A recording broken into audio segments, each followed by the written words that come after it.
skies are blue.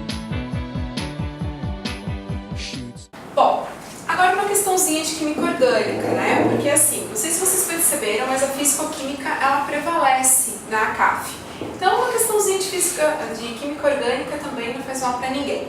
Então, aqui nós temos uma cadeia carbônica em que foi fornecida na forma de linhas, e aí ele diz o seguinte em relação a essa cadeia carbônica aqui.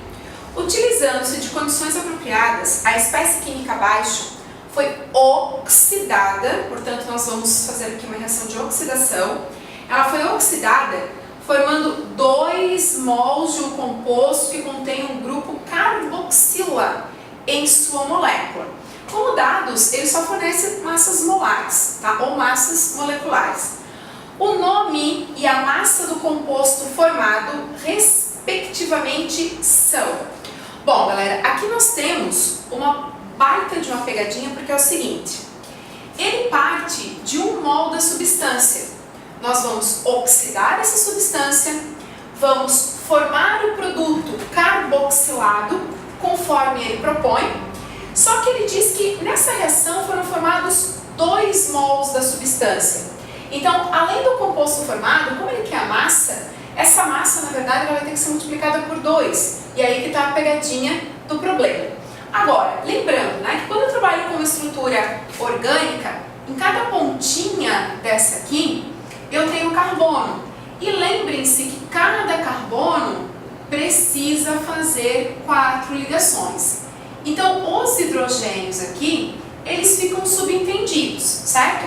Como eu vou ter que fazer uma reação orgânica bastante longa, porque ela vai ter mais de uma etapa, eu vou condensar essa estrutura.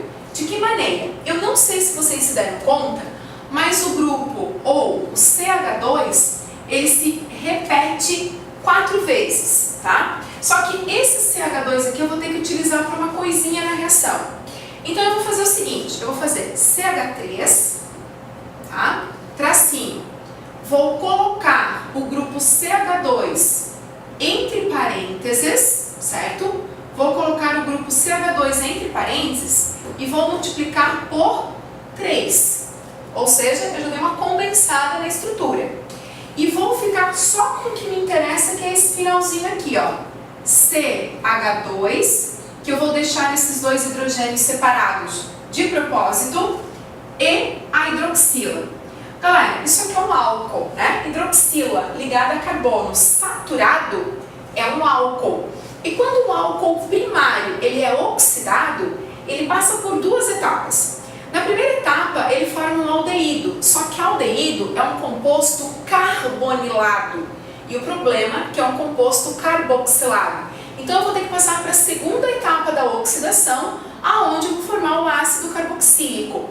Então, álcool primário, 2 etapas de oxidação. Na primeira etapa, eu formo um aldeído. Na segunda etapa, ou na sua oxidação total, eu formo um ácido carboxílico, que é o que o problema está pedindo, né? Um composto carboxilado. Então, na primeira etapa, tá? Eu vou fazer a oxidação. Essa oxidação ela é feita com oxigênio nascente, não é O2, não é O3, é oxigênio nascente, é oxigênio livre.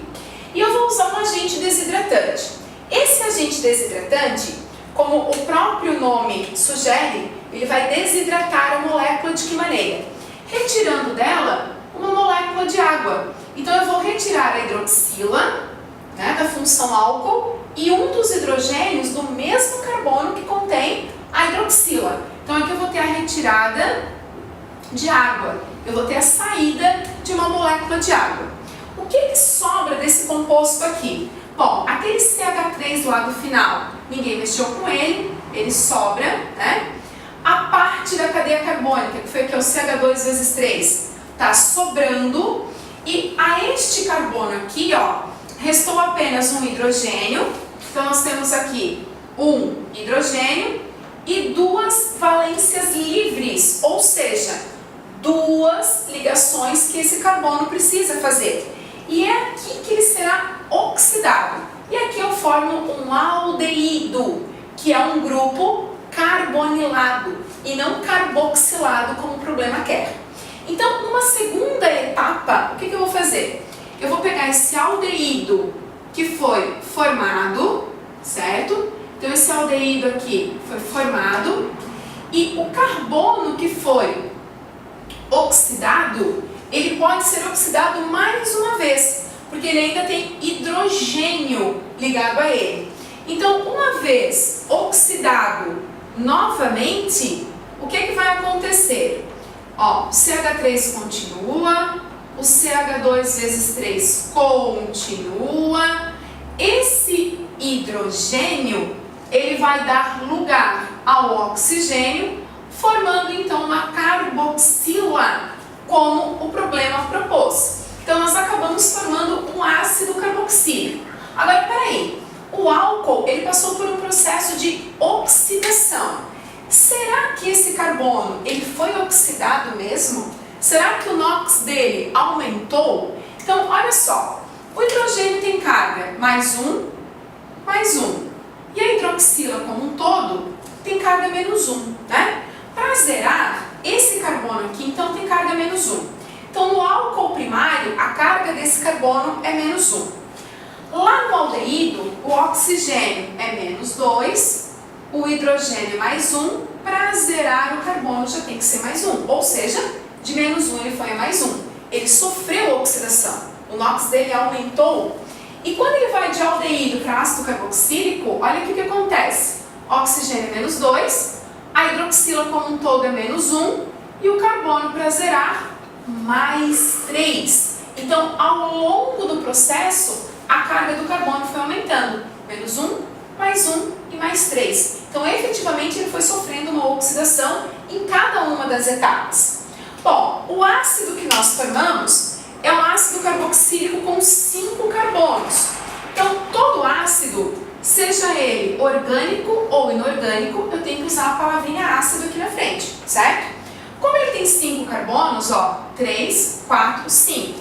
Prefixo para 5 carbonos, pente, né? Entre os carbonos, somente ligações simples, an, e todo ácido carboxílico termina com óico, então ácido pentanoico, beleza? Então, ó, pente, 5 carbonos, perdão, an, ligação simples entre os carbonos, e óico, que é a terminação para ácido carboxílico. Então, o produto formado foi o ácido pentanoico. O que eu tenho no ácido pentanoico? Eu tenho carbonos, eu tenho hidrogênios e tenho oxigênios. Bom, quantos carbonos? 5, né? Se é pente, 5. Quantos hidrogênios? 3 vezes 2, 6. Com mais 3 aqui, ó, 9. Com mais 1 aqui da hidroxila, 10. Então, são 10 hidrogênios. Oxigênios, eu tenho 2. Então, são 2 oxigênios. A massa molar do carbono é 12, do hidrogênio é 1 e do oxigênio é 16. Então, fazendo as multiplicações, aqui eu tenho 60, aqui eu tenho 10 e aqui eu tenho 32, que somando dá 102 gramas por mol. 102 gramas por mol. Só que o problema está dizendo o seguinte, olha, quando essa espécie é oxidada, eu formo 2 mols da substância carboxilada. Então, como eu vou formar 2 mols da substância carboxilada, eu tenho que multiplicar esse valor por 2. Então, no final das contas, essa massa vai dar 204. Então, ácido pentanoico com massa 204, vocês vão encontrar lá na letra C. Ácido pentanoico, massa 204. Simples assim.